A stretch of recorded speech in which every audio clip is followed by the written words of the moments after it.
The Jester is a survivor of Conria. Besides that singular fact, I know very little about him, and never had any kind of close association with him. He seems to want something from me, though.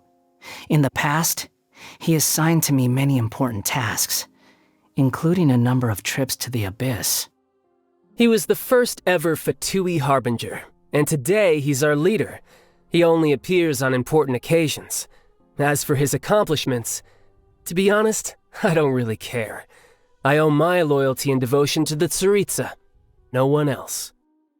It's a pity that Lesser Lord Kusanali already forced him to erase so many of his segments.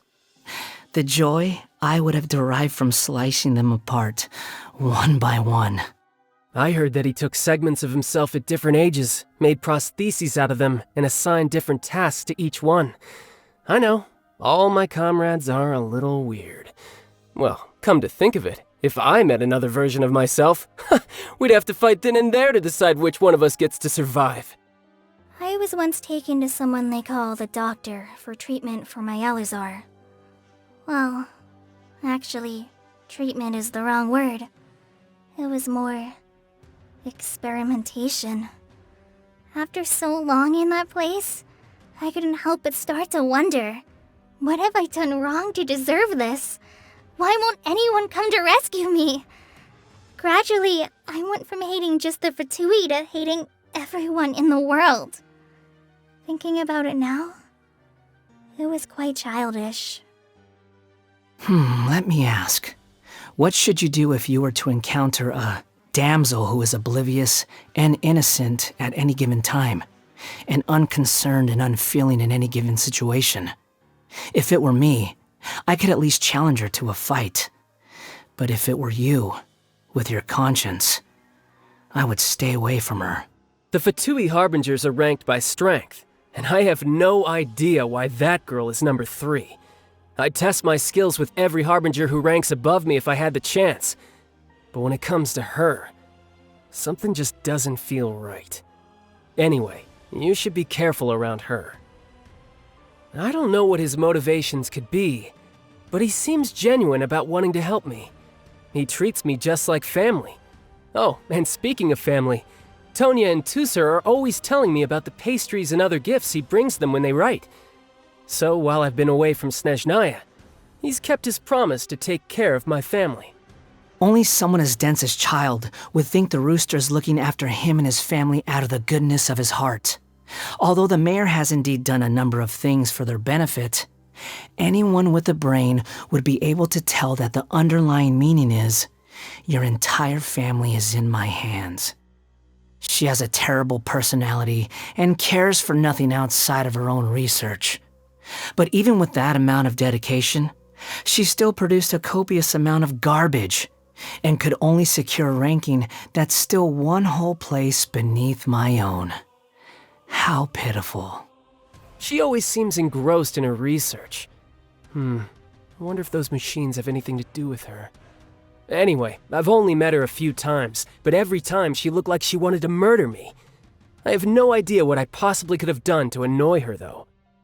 Oh, the 9th rank guy.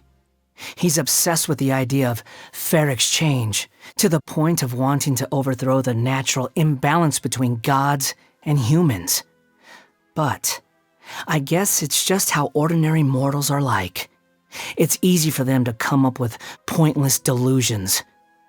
Honestly, it's nothing worth writing home about. Just like how there's also nothing impressive about his abilities or choice of partner. Anyone who chooses to work closely with a doctor is sure to meet a nasty end. Oh, now that guy has a head full of grandiose plans fueled by raw ambition. I don't understand a word he says once he starts talking about his theories.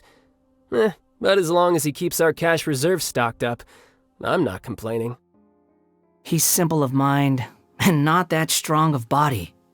Naming him to the lowest ranked seat lowered the Harbingers' collective prestige. Thankfully, I'm no longer part of that group. After he took the Gnosis, we lost all contact with him. Now comes the task of trying to hunt it down and get it back. I actually don't mind it. It means I get to travel all over. Wonder if I'll run into you somewhere along the way. The ever-righteous captain. The brave and fearless captain. The nigh invincible captain. Even my mechanical ears demand maintenance after listening to so many compliments from the members of the Fatui. Don't you think that possessing absolute righteousness is actually a latent danger? And that's without taking his great personal strength into account.